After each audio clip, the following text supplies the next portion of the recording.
Hello, this is Mr. Stickermania from Louisville, Kentucky to showcase these two scrapbooks I got together from the 1960s, put together by a young female Beatles fan in Erie, Pennsylvania. And I went through them all, and in one of them, in the middle of this one, was this yellow envelope. Excursion to Cleveland. And I opened it up, and inside was a 4-inch by 1.5-inch original ticket stub to see the Beatles in concert on August 14th, 1966. The ticket was $5.50. But all these, this is the envelope that she got it in. This is the ad. She paid $12.50 to take a bus from Erie to Cleveland to see the show, and then the bus took her home, but the meals were not included. $12.50 to see the Beatles. Pretty cool. The ticket stub's in beautiful condition. Also in the scrapbook were these ads. Some of them were loose, some of them were glued to the pages. For different Beatles memorabilia in the 1960s. You got a life-size poster. Get your own Beatles glass. 1966, you went to the grocery store and bought Lux soap, and you got 4 inflatable Beatle dolls for $2, which is worth a lot more now. See the Beatles tonight on Ed Sullivan, and the Beatles play only on Vox equipment. Must have been a store in Erie, Pennsylvania. On the back, there's some ads for the Yellow Submarine album when it was released, and the White Album on 8-track tapes.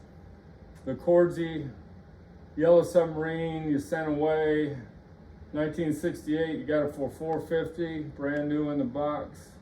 And this is pretty cool. From the early 1970s, she went to a car show, and the featured item was John Lennon's $250,000 psychedelic Rolls Royce. There's these loose items sent away. You get Yellow Submarine jumbo stick-ons for $1, or you could send away from this coupon, and for $5.95 get all 4 of the Beatles look posters plus the banner.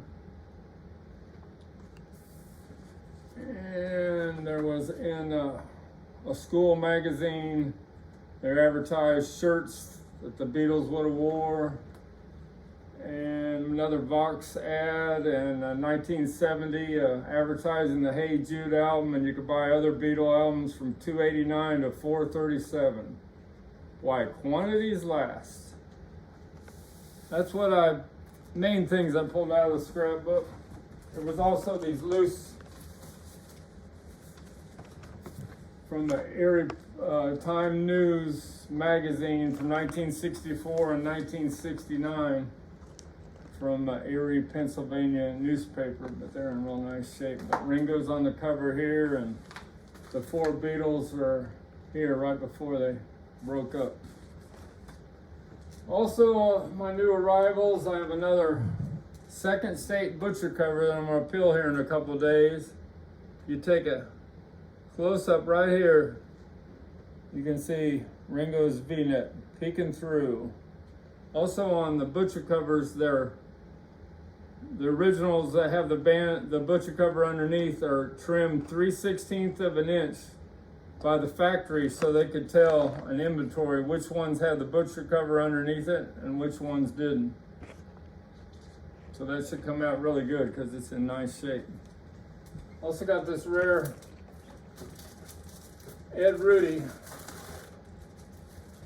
1965 live Beatlemania concert album that's in the factory shrink.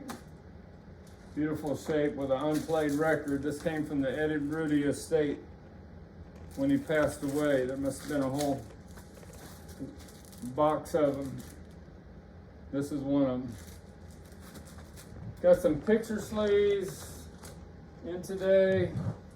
Got the 1967 rare Happy Jack by The Who in nice shape. Got a couple Beach Boys. They're their two #1 hits. I Get Around and the big hit, Good Vibrations. And I got some Beatle picture sleeves. I got 2 from the West Coast and 2 from the East Coast. What I mean by that is when they made the East Coast picture sleeves, they have a straight edge along the top, where the West Coast have this little this tab there, and they were printed with a little different colored tint too, so they're different colors in the East Coast. But the Beatles, you got East Coast picture sleeves and West Coast picture sleeves. That's my new arrivals for my Stickermania 2853 store on eBay.